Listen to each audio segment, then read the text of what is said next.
आप सब खैरियत से होंगे। आज हम बात करते हैं बहुत ही कॉमन टॉपिक के बारे में जिसको हम मसल क्रैम्प्स कहते हैं या आम जुबान में लोग इसको खलियां कहते हैं कि उनकी टांगों में खलियां पड़ गई हैं या बाजुओं में, हाथों में।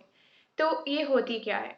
तो हम स्टार्ट करते हैं सबसे पहले कि मसल क्रैम्प्स होते क्या हैं या खलियां जिसको हम कहते हैं ये होती क्या है। तो टांगों के अंदर एक टांगों पूरी बॉडी में ऑल एवर कोई भी मसल जब पेनफुली कॉन्ट्रैक्ट करता है या बहुत जल्दी कॉन्ट्रैक्ट करता है तो बहुत ही पेनफुल स्टिमुलेशन हमारी बॉडी में दौड़ती है। उस वजह से पेशेंट के अंदर मसल क्रैम्प्स होते हैं। अब मसल क्रैम्प जो है वो एक पेन है, एक दर्द है जो कि पेशेंट महसूस करता है और उस दर्द की वजह से वो रात को सो नहीं सकते हैं, कोई एक्टिविटी परफॉर्म नहीं कर सकते हैं। इसकी वजह क्या है? कॉजेज़ की हम बात करते हैं तो मसल क्रैम्प्स जो हैं आमतौर पर तो हम इसके जो कॉजेज़ हैं वो नोन नहीं होते हैं, हमें इसकी वजह नहीं पता होती कि ऐसी क्या वजह है जो ये कॉज कर रही है। लेकिन काफ़ी हद तक हम जो रिसर्च वगैरह ने बताया है तो वो ये है कि पेशेंट जब भी हमने देखा होगा कि अगर हम कोई भी काम या अगर हमने कोई एक्सरसाइज स्टार्ट की है या अगर हमने कोई जिम स्टार्ट किया है तो जब भी हम कोई भी एक्सरसाइज जो है वो स्टार्ट करते हैं फर्स्ट टाइम तो हमारी टांगों में खलियां पड़ ही जाती हैं, ठीक है। और अगर हमने हाथों से मतलब कोई एक्सरसाइज की है, बाजुओं का यूज किया है तो हम देखते हैं कि हमारी बाजू के अंदर भी क्रैम्प्स कॉमन हो जाते हैं। इसके अलावा हम देखते हैं कि ना सिर्फ टांगों back side of the leg में ज्यादातर पेशेंट फील करते हैं, इसके अलावा उनकी थाइज में भी खलियां पड़ जाती हैं, उनके बाजुओं में, उनके हाथों में और पेट में भी क्रैम्प्स पड़ जाते हैं। तो इसमें मसल्स जो हैं वो बहुत ज़्यादा सख्त हो जाते हैं जब हम उनको टच करते हैं तो बहुत ज़्यादा इरिटेशन होती है, उनको पेन भी होती है पेशेंट को। और क्योंकि मसल्स जो हैं वो उनको अपने आप को टाइट कर लेते हैं किसी भी इंजरी की वजह से या पेशेंट ने कोई भी काम जो है वो बहुत देर के लिए किया है और पेशेंट मतलब भाग दौड़ कर रहा था काम, सारा दिन उसने काम किया है, उसने अपने मसल्स का ओवर यूज़ किया है।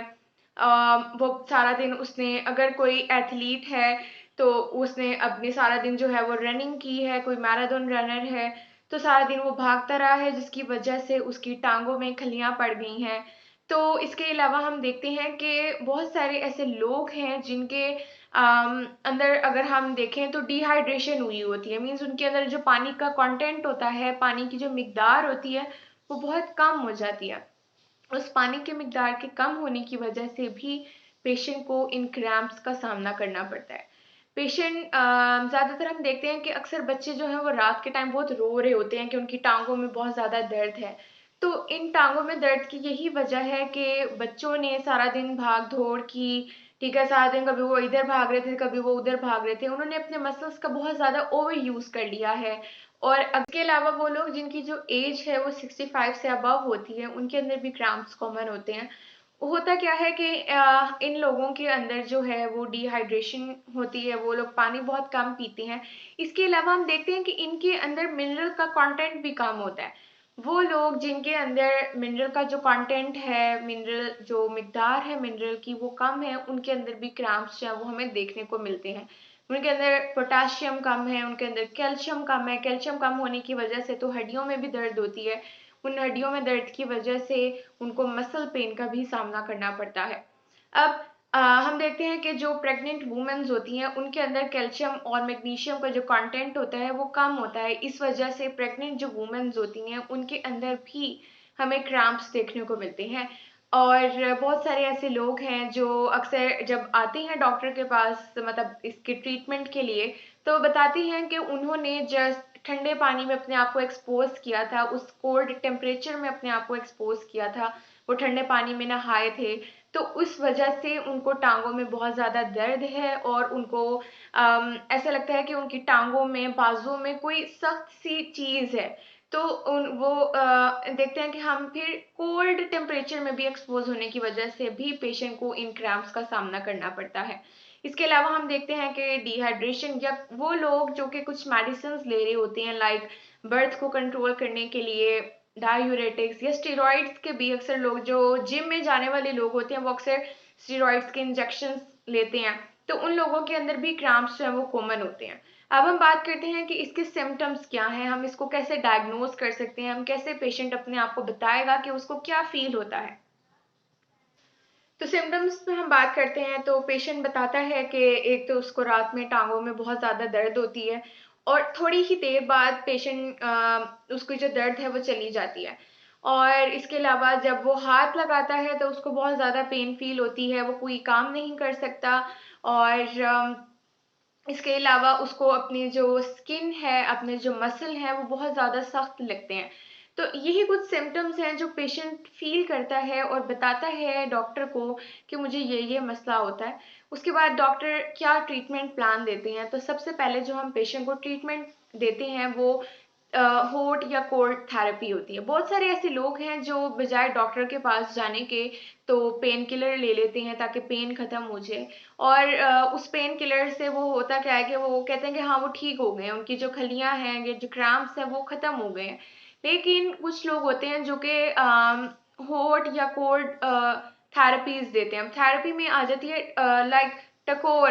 अक्सर जो बूढ़े लोग होते हैं ना वो कहते हैं कि बस गर्म कपड़ा करके ला दो या कोई ठंडा कपड़ा ला दो, मैं लपेट लेता हूँ ठीक हो जाएगा।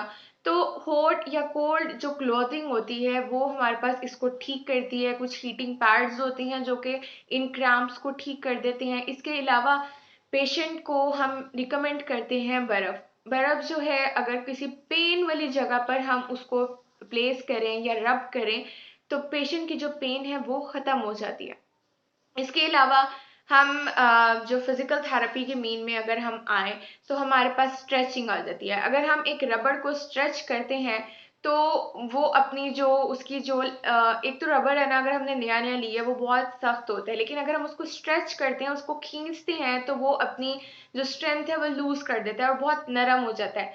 तो इसी तरह हमारे जो मसल्स हैं वो टाइट हो जाते हैं, बहुत सख्त हो जाती हैं, तो हम मसल की स्ट्रेचिंग करवाते हैं। अगर तो लेग्स में है तो हम अपने जो काफ मसल्स हैं उनको स्ट्रेच करवाते हैं, अपने थाइस के मसल को स्ट्रेचिंग एक्सरसाइजेस परफॉर्म करवाते हैं। तो स्ट्रेचिंग एक्सरसाइजेस जो है वो हेल्प करती हैं मसल को लूज करने में और पेशेंट की पेन को ख़त्म करने में। और अगर पेशेंट की पेन जो है वो ख़त्म नहीं हो रही तो हम पेशेंट को रिकमेंड करते हैं एंटी इन्फ्लेमेटरी मेडिसिन, ताकि उनकी जो पेन है वो ख़त्म हो सके। और हम इसके अलावा फ्यूचर में इसको कैसे प्रिवेंट कर सकते हैं, क्योंकि ये जो क्रैम्प्स हैं अगर कुछ सेकंड्स के लिए हुए हैं तो 15 से 20 मिनट के बाद हम देखते हैं कि बिल्कुल ठीक हो गए हैं पेशेंट, कि उसने थोड़ा सा अपने आप को रेस्ट दिया है और उसके जो क्रैम्प्स हैं वो बिल्कुल ठीक हो गए हैं। तो हम फ्यूचर में इसको कैसे प्रिवेंट कर सकते हैं, तो कुछ पॉइंट्स हैं जो हमें देखने चाहिए। फर्स्ट ये है कि बहुत सारे ऐसे लोग हैं जो खाते साथ ही एक्सरसाइज परफॉर्म करने चले जाते हैं। तो लोगों को चाहिए कि खाते साथ ही एक्सरसाइज परफॉर्म ना करें, थोड़ी देर अपने मतलब रेस्ट करें और बाद में एक्सरसाइज परफॉर्म कर लें। अपने मिनरल का कंटेंट को सही रखें, मिनरल का इंटेक करें, ऑरेंज जूस पिएं, बनाना ज़्यादा से ज़्यादा खाएं, मिल्क का इंटेक ज़्यादा करें ताकि बॉडी के अंदर जो कैल्शियम है वो थोड़ी बहुत आए और आपकी जो हड्डियां हैं और जो मसल्स हैं उन तक कैल्शियम की जो सप्लाई है वो सही तरह से पहुंच सके। इसके अलावा हम प्रेग्नेंट वुमेन्स को भी ये रिकमेंड करते हैं कि मिनरल्स का इंटेक अपनी बॉडी में ज़्यादा कर दें। और चूंकि डिहाइड्रेशन जो पानी की कमी है वो भी हमारे पास इन खलियों का बाइस बन रही है, तो हम पेशेंट को पानी की जो कंटेंट है उसको ज़्यादा करने का कहते हैं कि ज़्यादा से ज़्यादा पानी पिए। और जब एक्सरसाइज करने लगे तो उसकी जितने पानी जितना ज़्यादा वो पानी पिएगा उतनी उसके जो ड्यूरिंग द फिजिकल एक्टिविटी पानी का इंटेक उसको ज़्यादा लेना पड़ेगा और उसके अंदर बॉडी के पानी कम नहीं होगा। इसके अलावा लोगों को चाहिए कि हम लोग उन फूड्स का इंटेक या उन ड्रिंक्स का इंटेक कम कर दें जिनके अंदर कैफीन प्रेजेंट होता है। लाइक हम कॉफ़ी का इंटेक कम कर दें, चॉकलेट्स कम से कम खाएं, ताकि बॉडी के अंदर जो मिनरल जो मिकदार है, वाइटामिन जो हैं, जितनी भी बॉडी के अंदर चीज़ें हैं वो अपनी हेल्दी या नॉर्मल उसमें रहें, नॉर्मल सीक्वेंस में रहें, ताकि इन क्रैम्प्स का सामना ना करना पड़े फ्यूचर में। Thank you.